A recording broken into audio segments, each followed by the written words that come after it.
But let's turn to your book, because with that understanding that this is the dynamic, that there is this sort of like doctrine of white Christian supremacy that fundamentally established the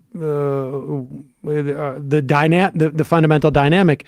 You trace this, the way that it moves through our relations with indigenous people as a country to into chattel slavery.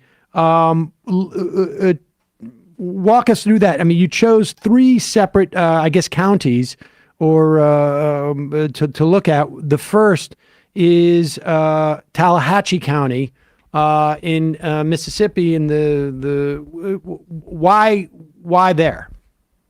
Yeah. Well, I think it's what I'm trying to do. I think is to just have a step back and to kind of widen the aperture for how we think about American history, both as in the nation and even at the local level. So, I think it's so important what the work that the 1619 Project did, right? Sort of backing us up, because in many ways this is about our origin stories. Who are we? How did we get here? These big questions about American identity that are roiling, the country. And the 1619 Project was so important because it pulled us away from this very narrow view of 1776, right? And these, one image, that kind of famous painting that gets on a postage stamp of these white dudes in Philadelphia with their quill pens and their colonial finery, like that's the beginning of America, right? And so 1619 Project backs it up.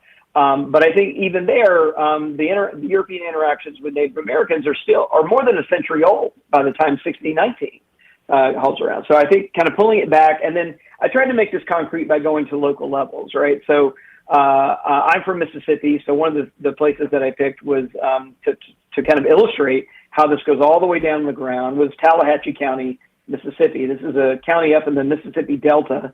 It is the county where Emmett Till was killed and where his trial was in 1955, and where his killers were acquitted after just over an hour of the jury deliberating, and then later confessed, of course, to the murder, and no justice was ever done there. If we think about that, I'm trying to kind of hold these two histories together that we usually keep separate. So African American history on the one hand, Native American history on the other. And I have a sentence in the book I think gives you the spirit of it, where I said, Emmett Till was born in 1941, but his story actually begins 500 years earlier, in 1451, when Hernando De Soto actually shows up and quote unquote, claims Spain, discovers the Mississippi River and claims it for Spain. And that trajectory, to understand the full sweep of how we got to where we are, and really to fully understand how do we get to a society where the killing and torture and killing of a 14-year-old boy for allegedly whistling at a woman at a corner store results, in his death, and that the killers go free. Like, how do we get to a society where that's okay, and that this kind of injustice can be done? And to really answer that question, I'm saying we have to really go all the way back and not only include that, but what happened before slavery, and that is the forced removal of Choctaw, Chickasaw, and Creek indigenous people from those lands that later became the lands we think about, the kind of antebellum lands where enslavement of other peoples was so rampant. How applicable is this to understanding also manifest destiny, as this being kind of the ideological, great grandfather of manifest destiny? That's a great question, and we talked about the way that this works itself up through, the ligaments of law, but it also kind of has connective tissue in our culture. So that's, I think, one of the best examples. This idea of manifest destiny, right? It has kind of theological roots to it. Well, destiny, right? Providence is very connected to that idea. So that there is this idea that it was just foreordained that this country would spread from ocean to ocean, and that idea that it was inevitable, and even more powerfully that it was providential, that this would go from ocean to ocean. That's directly tied to this idea that these, kind of make it very plain, this idea from the Doctrine of Discovery that these lands were destined by God to be a kind of promised land for European Americans, and that's what they're for. And so that's fueled even things like a city set on a hill, manifest destiny, all of these ideas kind of pick up their real strength and their moral claims from the doctrine of discovery. Do you have a sense of how because so much of the American project, right, was at least presumably the next step in the democratization of the way that governments exist. So you're no longer a king sitting. We no longer have a king who is sitting there by divine right, and we, as a society, with all the caveats about the imperfection of our existing democracy and the way it was set up, for an aristocracy at that time, et cetera, it did become untethered from the religious, God essentially saying, this is the ruler. And that's where my power comes from. It's God.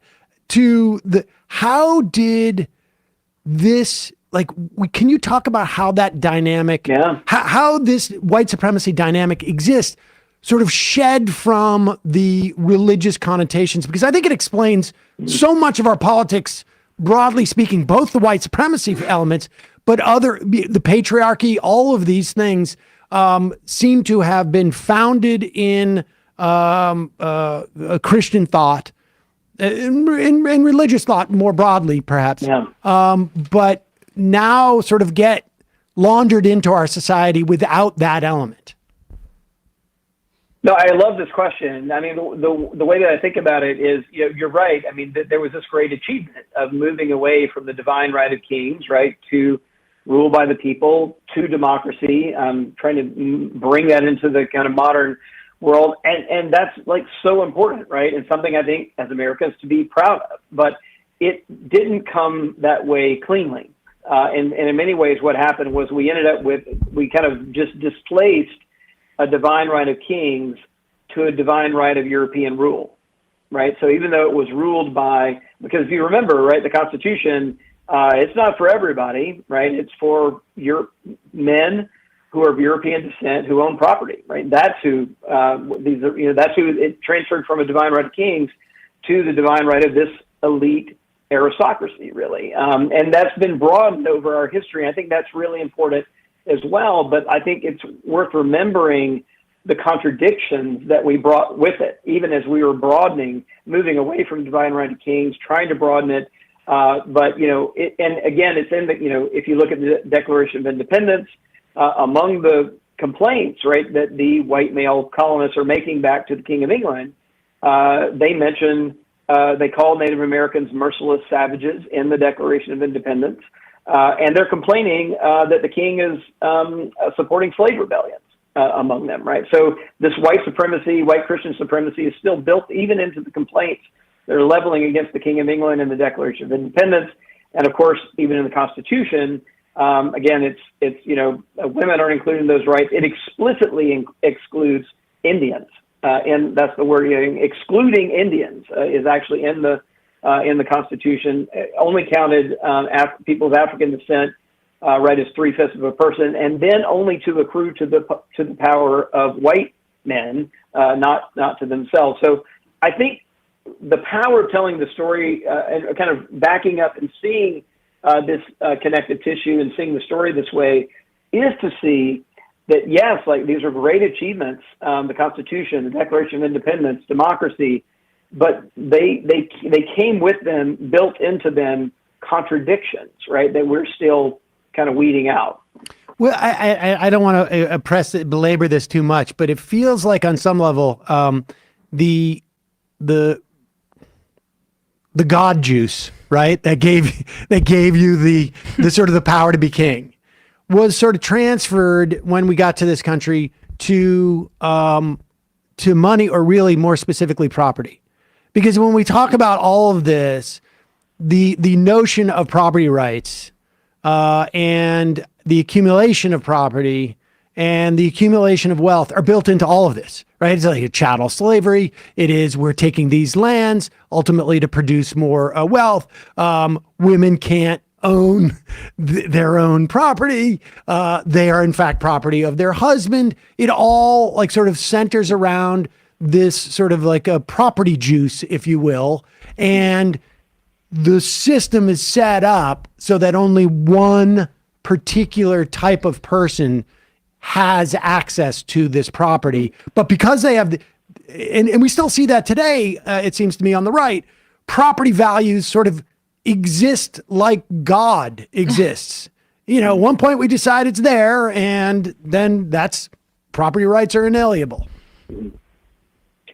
Yeah, the one thing I'd say back to that is I think, you know, what I'm interested in is how do you make such an audacious claim, right? That here we are, we're coming over from Europe, we're going to land on these shores, and then all of this land now belongs to us, right? How do we make that? And that we can harness enslaved people's labor and accrue all that wealth to us. I mean, these are wild, right, audacious claims to be making. And so the way you make those and the way you justify them is that you attach them to a religious claim, right? And ultimately what you claim is this is the way that God has designed the world.